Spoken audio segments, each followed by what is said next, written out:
everyone. Myself Kishore Chowdhury again, and this time here I'm with some set of new topics for the day. So in my previous videos, I was taking you people through the Azure Platform as a Service, which was basically the web apps. Now in the following video tutorial, I'm going to walk you people through a topic called Microsoft Azure Virtual Machines. So to make it simple, today we are going to discuss something in reference with Microsoft Azure infrastructure as a service, where basically I'm going to walk you people through all the services that are available, maybe day by day. So beginning with this, so right now let's see what is our Azure virtual machine is and how to go with it. And in the later part, let's also discuss some deeper topics in the same. Anyway, beginning with this, today we are going to see what is our Azure Resource Manager virtual machine and what are the things that you can see in this. So basically, there is something called ARM, or we can spell it as Azure Resource Manager. So it is kind of deployment model in here in which you can provision your services.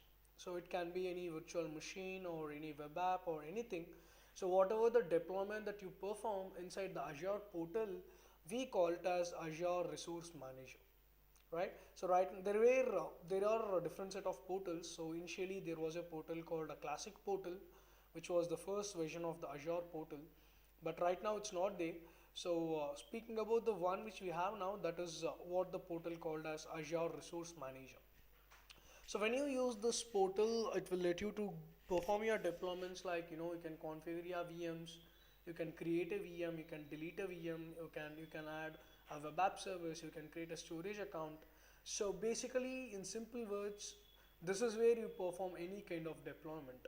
If you create a virtual network, you create a web app, a database, a server, a storage account, or a virtual machine, whatever you create and however you create, you do all these deployments inside the Microsoft Azure portal. Well, now let's see about these virtual machines specifically in here. So we have something called virtual machine. So virtual machine is nothing but a combination of some hardwares which are equipped with few softwares which will be running inside the Microsoft Azure data center. So using those machines, you can impose some huge workloads into them. You can perform some compute operations in them. You can scale them up, you can scale them down. So there are flexibilities like that. So these virtual machines, right, they are something called an on-demand scalable service, which means whenever you want a virtual machine, you can fire up a virtual machine in Microsoft Azure and you can start using it. Making it a little more simple, when you go use something called Microsoft Azure Virtual Machine, you just throw away the burdens, or you just throw away the money that you spend for maintaining some hardware resources for any computational task that you like to perform inside your home. So when I go for something called virtual machine, what happens? I don't have to purchase any hardware resource, I don't have to spend money on any internet connectivity.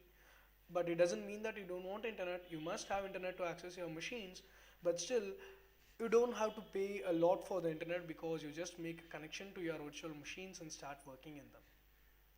And followed by the same, when you use a virtual machine, maybe in few minutes your virtual machine will be ready, and rather than focusing on purchasing of hardware resources or physical location, you can focus something like you can focus on developing your resource, or building an application, or patching some databases, so things like that. So you can focus on that part rather than focusing on how to implement the entire infrastructure. So here, speaking about the Microsoft Azure, so your Microsoft Azure, they provide you variety of virtual machines which will have good flexibilities and resources, and each of these, right, they can be used for different kind of usage and environments. Now speaking about the different purposes in which you can use the Microsoft Azure virtual machines, you can go for a virtual machine for the scenarios like your development and testing. Let's say you want to check out how to develop an application inside the Microsoft infrastructure as a service platform of Azure. So you can fire up a virtual machine that supports the following requirements, and you can start working inside there. Let's say you want to host an application inside the cloud. So for that as well, you have virtual machine types in Microsoft Azure which you can pick up, and inside that you can host your applications, so that users can make a request and response to those applications by pinging the IP address of your virtual machine. So what happens when I host my application inside a virtual machine? So I can assure you that you will get a high availability by making use of a feature called as something called an availability set. We have some other replication strategies here. So you can use any of these to ensure that you will have a kind of high availability of your application. And looking at the third option that's been set in here for extending your data center. Imagine that you like to just map your on-premises environment with Microsoft Azure Cloud, or you want to have a kind of hybrid connectivity. So in those cases, you can create a virtual machine, and through that virtual machine, you can migrate your data from one location to the other location where you are. So these are some purposes which I can say. Now if you look into something called a resource tier in here, so basically whenever you create a virtual machine inside Microsoft Cloud, basically inside the Azure, you need a container, or I can say a folder, which is nothing but a resource group in here, inside which you will deploy all other services. So now when I say I want to create a virtual machine, I create that virtual machine with some virtual network and then some compute resources and also a storage account. So all these, they will get grouped together and they will get stored, or they will get maintained inside a single resource group. Whereas when you want to delete that virtual machine, you can simply go delete the entire resource group, so that all the virtual machines and other configurations that have been created for that will get deleted. And most important point in here is that when you create a virtual machine or a virtual network or a blob storage account, all these, they make a request to the Microsoft Azure REST endpoints, which are responsible for you to deploy your services. So that's what the following picture speaks in here. Now if you look into this following architecture that we have, so there is something called public IP address. So we need this following thing called public IP address because of the fact that you cannot make an access to internet without using something called a public IP address. That is specifically to your virtual machine. If you want to connect to your virtual machine and log in into it, you should have something called a public IP address. And there is something called virtual network, and there is some other thing called storage account. So we will discuss about all these in little by little, maybe in the other videos that I'm going to upload. But whereas if you look into this one, in this thing called a virtual network, if you see, there is another thing called a network interface card, or NIC. So this network interface card is the one which is responsible for your virtual machine and your public IP address to get interface, so that you can make an access to public IP and make an access to your virtual machine to work inside it. So you have your virtual machine, and you know very well, any computer it can be, it should have an operating system for smoother usage. And let's say you are creating a Windows virtual machine. So you need to have a storage space in which the operating system of your machine will be maintained. So we use something called Azure storage account, in which the operating system of your Windows machine is going to be maintained. So these are all the combination of resources that get created all together when you like to create something called Azure virtual machine. So will I go explicitly create all these? In the sense, when I deploy a virtual machine, I get a choice to go and choose these or create these separately. If not, I can take the default value, so that what happens, all the default settings that are given by Microsoft, they will ensure to create a storage account for you, a network interface card, and everything.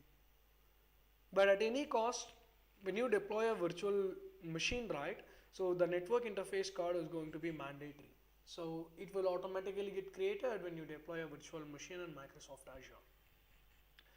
Let's not waste any more time. Let's move on to a quick demo on creating a Windows virtual machine inside the Microsoft Azure platform.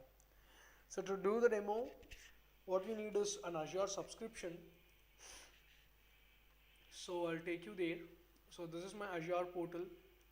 So be sure about this. So to access your Azure portal, you can go for something called portal.azure.com. So when you just go to this, you can get into the Azure portal console. Basically, if you don't have an Azure subscription, you can sign up for a free trial account. If not, you can see that's the only choice that you have for working with the Microsoft Azure environment. So here it comes. Well, now let's see. I'm going to show you how to create a Windows virtual machine first, and maybe in the other videos let's discuss about other things like the working with the Linux machine and other stuff. So going to this, go to create a resource,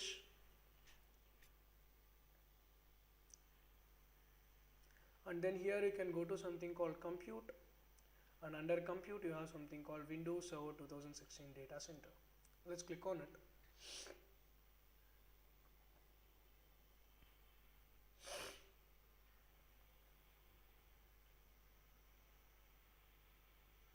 So here we go. These are the settings that we have to make sure that are being given so that you can just deploy a machine. So here I'm using a subscription called Visual Studio Enterprise 0, through which I'm going to deploy the resource. And for resource group, I'm going to click on create new, and I'll give a resource group called demo-azure-vm. Click on OK. And for this machine, I give a name. I give this as Azure VM demo, and then location, I'm going to pick up South India because I'm in South India, so this can be my nearby location. So right now let's not go with the things called availability zones or availability sets. We'll discuss them in other videos. So right now let's go with nothing in there. And again, if you see, you again get a choice to pick up any other image that you want. So I'm going with the same Windows Server 2016 Data Center. And next you have something called size. So if you click on this change size, this will show you all the size of virtual machines that you have. So you can pick up any one of these sizes. So for the demo purpose, I'm going to go with a size called maybe this one, which is B4MS standard, which is a general purpose. So it's having the following cost and it's having following specifications. Let's pick up this for the demo. So you can choose the size that you want depending upon the workloads that you impose. So for this demo, it doesn't require that configuration, but still, the more the larger configuration you choose, the more quicker the virtual machine will get deployed. So just pick up this. Now I'll give a name, a username. I'll name this as username as Kishore, and I'm going to give a password. So be sure about this. Your username is nothing, but when you come to password, it must have at least a lowercase and an uppercase and a symbol at any cost, and minimum of 12 characters is mandatory here. So you can pick up a password in that basis. And coming down, there is something called public inbound ports. It's given as none. Let's select allow selected ports, and in that part, if you click on it, I'm going to select a port number called RDP, which is 3389, which means I'm going to allow people to make a remote desktop connection into my virtual machine. The thing you have to be sure about is, by default, Azure virtual networks, or when you create a virtual machine upon a virtual network, they doesn't allow the port called an RDP to make a connectivity with the virtual machine. So to allow your virtual machine to have an internet or a kind of the access for the remote desktop protocol, here you can pick up the RDP rule directly, or you see there is something called networking, which we will see later on. So here you can go and pick up the specific port number which you like to go with. So I'm choosing RDP, and again I'm going to choose another port number called HTTP, which is 80. This is because of the reason that I'm going to make a HTTP request into the virtual machine through its IP address later on for the purpose of hosting a website into it. For the demo, you can select this RDP and HTTP. So make sure to open these ports. And coming down, you get an option like this. Basically, you get this option of saving your money through license when you have a Windows virtual machine or any other machine that's been already created inside your Azure portal. So they'll share the licenses for you. So here I'm going to share the license of whatever the thing that I have. So I'm just click on confirm, and I go with it. So now here it is done. Now you can just click on this review and create option so that it will automatically deploy a virtual machine with the following configurations. But still, let's try to make some other changes in here. So let's look into something called next. Let's click on that. When you go for next, you get a choice for picking up the operating system disk types in here. So you have three different types, namely a standard SSD, a premium, and then again a standard HDD. So your SSD are going to be two-way costly because they are your solid state drives, whereas HDD it's going to be just a hard disk drive which you generally look in your machine. So when you pick up these right, you will be able to get the throughput based upon their pricing tier. So the standard SSD is going to be someone which will provide you a good set of IOPS with an availability of 99%, that is 99.99%. Whereas when you go for premium SSD, it's again the same, but the throughput is going to be more when compared to your standard SSD. So for the demo, let's go with the premium SSD. And you hear something called unmanaged disk. When you choose this option as yes, what happens? You are the one who's going to manage the storage account which will be used for maintaining the virtual machine hard disk. Whereas when you choose no, Microsoft Azure is going to take care of your hard disk and everything. So for the demo right now, let's go with no, and let's click on next. And here you go. As I said, explicitly or implicitly the network, the storage account is getting created for you. So the virtual network, there is a virtual network that is getting created named demo Azure VM VNet, and subnet it's named as default in here, and public IP address, so you have a public IP address that's getting created by default, which will be used by you for accessing your virtual machine from the internet. And then I said like I want some public ports to be opened, and I said to open these ports, namely HTTP and RDP. So these are public ports, which means anyone can access from the internet. And going down, so there is something called accelerate network trafficking. So if you want to accelerate network trafficking, in the sense if you use this, what happens, maybe the request and response that you make into your virtual machine, it will work little faster in compared to normal other stuff. So this following pricing tier doesn't support for it. So let's click on next and see the management part. So here you can enable and disable the boot diagnostics for your machine. So these diagnostics can be used for taking care of your virtual machines in terms of logging and other. So right now I'll turn this off. Let's discuss about the boot diagnostics, the identity, auto shutdown and everything later on somewhere in the other module. So right now let's focus on creating the virtual machine alone. So let's click on next. And finally you have something called extensions. So you can use these for additionally adding some extensions to your virtual machines, which means, while creating a virtual machine, I can add an extension called Norton, which means what happens, I'll get an antivirus installed along with my virtual machine that gets created up. So you get these choices. So let's not focus on that for now. And again, tags, these are something like key and value. Let's say I'm creating a tag, creator, and for the tag I give a value as Kishore. So it says this Kishore has created it. And resource type I say it's virtual machine. So virtual machine was created by Kishore. And I'll click on finally the review and create. So now if you see, these are all the basic settings that we have given right now, which will include the VM name and everything, each and every configuration of it. And it says I have to pay somewhere around 15 rupees and 5987 pies per hour for using the following virtual machine. Now let's click on the create button. So this is going to take somewhere around some 2 to 5 minutes depending upon the configuration part. So let's be back once the deployment gets over. I'll catch you up. So I guess this has started now, so this will get completed in a while. So for the while I'll just pause my video and I'll get back to you once after the following deployment gets over. So here we go, the deployment is done now. Let's click on this go to resource.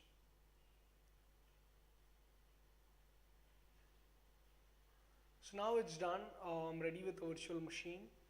Let us try to make a connection to this. So if you see here, the creator is Kishore, it says that. So this is what a tag is. What I'm going to do now is I'm going to make a connection to this virtual machine, and then in this virtual machine I'm going to host a sample workload for you. So let's click on this connect button. So when I click on that, I get an option like RDP, and it says like this is the public IP address and this is the port number through which I'm going to make a connection to this virtual machine. So let's click on this download RDP file, and if you see there is a file that gets downloaded. Let's click on it.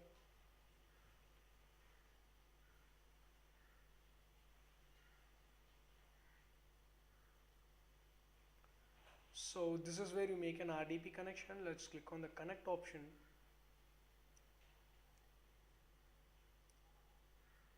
So here by default your PC's username will be taken. So in this place what you can do is you can click on this more choices and pick up something called user different account and give an username here, and then you can give a password. The password is going to be the same password that you gave while you deployed the following resource. So I'll click on OK. So for the certificate you can pick up yes, so that it will just ensure that you will have your RDP and everything getting opened. For the first time it will take a few seconds for getting things ready. So now once we log in, I'm gonna deploy an IIS web server into this machine so that we can host a sample website inside this. So let's do that. So now what happened is, like, this is our machine and I choose no in here, and this is not my local machine. Basically, if you see, this is a virtual machine that's running over an IP address of 104.211.231.204. So now what I do, I'll go to start, and here in the start there is something called PowerShell. Let's click on this. So basically PowerShell is a command line tool in here through which you can perform some operations. So in this demo what I'm trying to do is, here I'm going to host a web server into the following virtual machine. So to do that I'm going to run a commandlet called add-windows feature, and then name of that feature is going to be web-server. So this commandlet, what it does is, it is going to just deploy an IIS web server inside your virtual machine. So when you do this deployment, right, what's going to happen in the sense, a web server will get installed in your machine, which means you can make a HTTP request to the IP address of your machine, which will give you a response through a website. So to do that, to check it out, you can go to your PC. If you go to this PC and if you go to this drive C, you will get a folder which is named as inert pub in a while. So you just have to wait for the following script to get executed. So once this one gets done, right, here if you check out, you will have a folder called inert pub, which will actually be the base platform for you to just host the IIS website over this IIS web server that you are creating. So now let's wait for that. So this is not going to take too much of time, just a few, maybe 1 or 2 minutes, not more than that.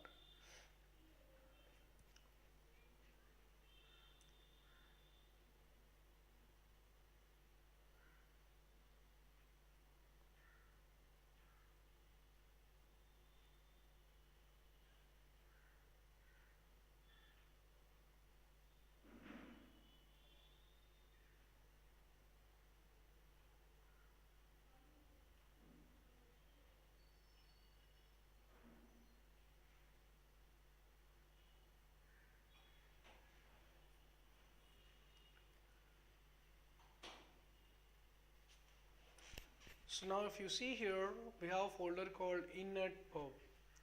So if you get into this, there is something called www.root, and again if you get into this one, there is a file called IIS start. So let's open this and see. If you see this one is the website that we are going to get as an output when I ping the IP address of my virtual machine, this one. So let's do that. Let's give it a try. I'm just going to close this RDP connection. Meanwhile, if you see here the PowerShell commandlet, it would have been just, it would have given a following response. I'm closing this. Now what I do, I'll take the public IP address of the virtual machine that we created. So here it is. I'm copying it by clicking on here. Then I'll go to a new tab. I'm pasting it in here and I ping it. So this is a HTTP request which I'm making. So now as a response to this HTTP request, I get the following IIS website displayed in front of me.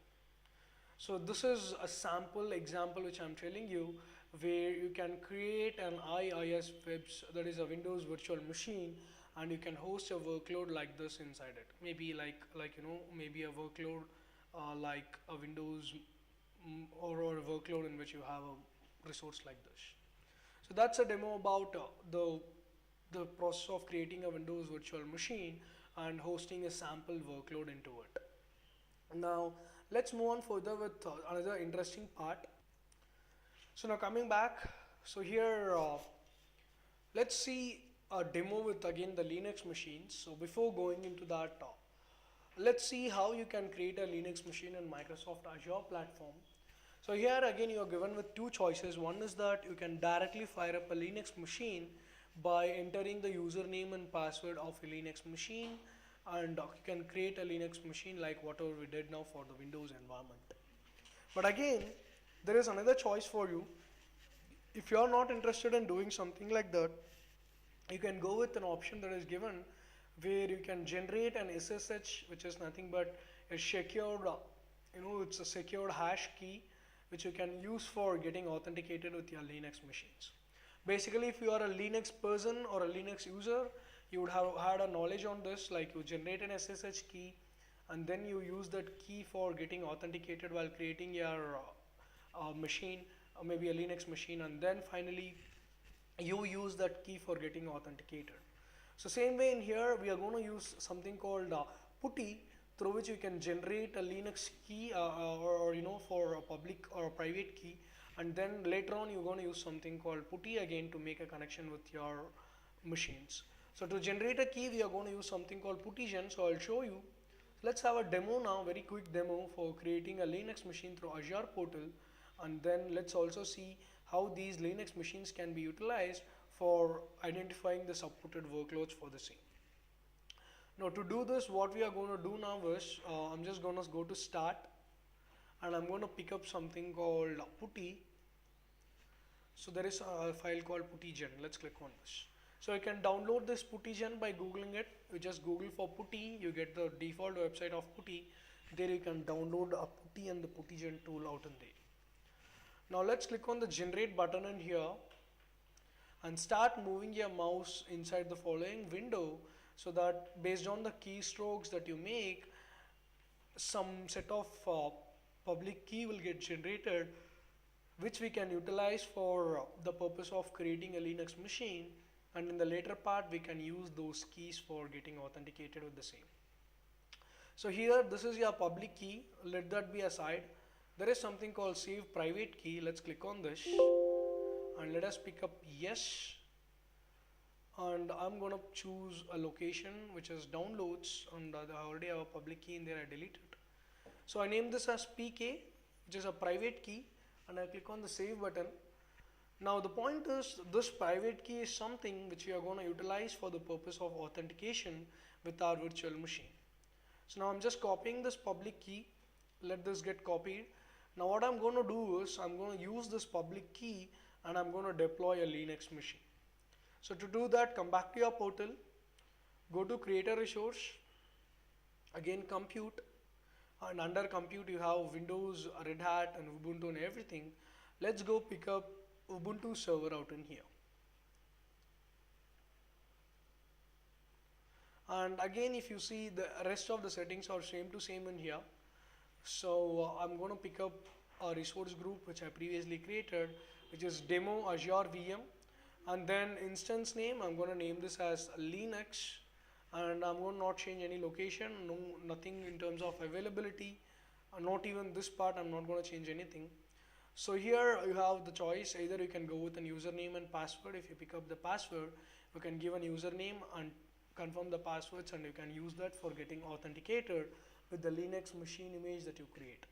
If not, you can pick up this SSH public key, where I can give the username here, and then I can give my public key that I pasted from the puttygen, so that I can use it for getting authenticated with my Linux machine. So I'm using this SSH public key concept for now, and followed by the same, there is something called inbound port rules. So here I'm going to allow selected ports, and the port number is going to be 22, which is basically SSH port through which you can make an SSH connection to your Linux machine. So the point is, in your Windows environment, you can make an RDP connection and you can view your Linux, that is your Windows machine, in a graphical user interface. But when you come for the thing called as Linux, Linux never supports you for a facility called remote desktop by default.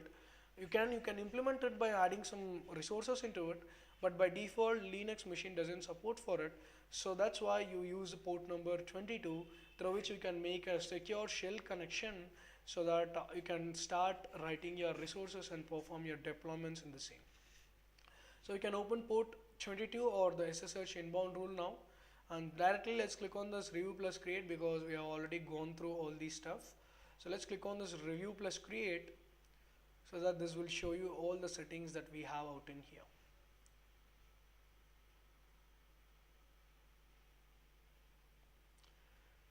So here it is.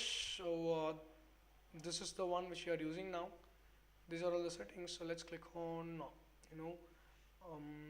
let's click on create button so that this Linux machine will get its public IP, its storage account, and all the stuff that are required, and it will start firing up a Linux machine for us. So again, this is going to take some 5 minutes, somewhere around some 5 minutes. So let me pause the video and get back to you once after the following deployment gets over. So here we go. The deployment is done for now. Let's go to that by clicking this go to resource. And if you look into this one, again the environment is same to same, but here this is a Linux machine. So let's click on the connect button. If you see, it says like you can make a connection through RDP through the following username and password and everything, but I'm sure you cannot make an RDP connection with your machines. So what we can do now is just copy the public IP address of this machine by clicking this one, then go to start again and search something called putty. So this time go pick up a tool called putty. Again, to download putty you can go to the putty.org website, there you can find it. So now I'm pasting this IP address in here and I'm saying that this is the port number through which I'm interested in making the connection. Now followed by the same, in the left side there is something called connection. So if you expand it, there is something called SSH. You can again expand it, there you have something called auth, the authentication. So select this and then click on the browse button in here, and here under the downloads part there is a key called PK, which is a private key. You can select it and you can click on the open button. Right, so the reason we are giving this is because we have already given the public key, and through the private key you are getting authenticated. Now let's click on the open option. So this will start helping you to make a connectivity. Let's choose yes, and I'll give the username, which is Kishore, and I hit on enter, and that's all. I'm into my following Linux machine that was created previously. Now I can start running my commands and I can just start working with it. So this is how you can perform a deployment or a connectivity with the Linux or Windows machine and start hosting your workloads in the same. And I'll quickly show you how you can delete or stop your virtual machine once after you complete a demo. So in the left side you can click on those resource groups, so you will get all the resource groups that you have. So here we created demo-azure-vm. Now we can get into it, and inside this, if you see, you will have your virtual machines and everything that got created. So looking into this Azure VM which we created, if you go to that, so here if I want to stop this, I can click on the stop button and I can choose yes, which means all the allocated resources for this virtual machine, they will be deallocated for now in a temporary way. Again, when I click on the start button, they will get allocated, which means the VM will get booted up and we can start working inside it. So that's called the stop option in here.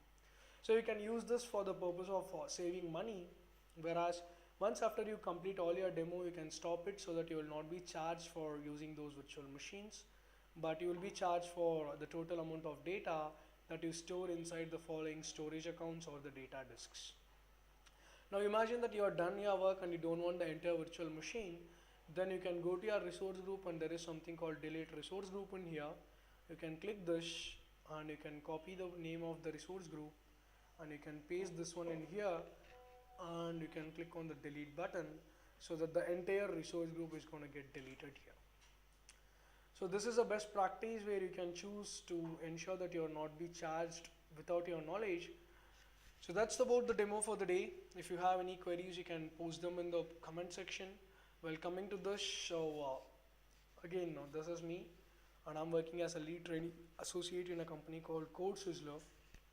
And the following is my mail ID, and you can even reach me out through the phone number that I've given, and also you can track me out in the Twitter, and if you have any queries, you can reach me out on these places. Anyway, thanks for joining. You can just go through the video, and if you have any doubts, you can write them in the comment section, and I'll be catching you people in the next session by hosting some workloads into the Linux environment. So let's catch up there and try to host some real workloads into the Linux machines to understand how you can host a same kind of server inside a Linux virtual machine in Microsoft Azure. Thank you for now.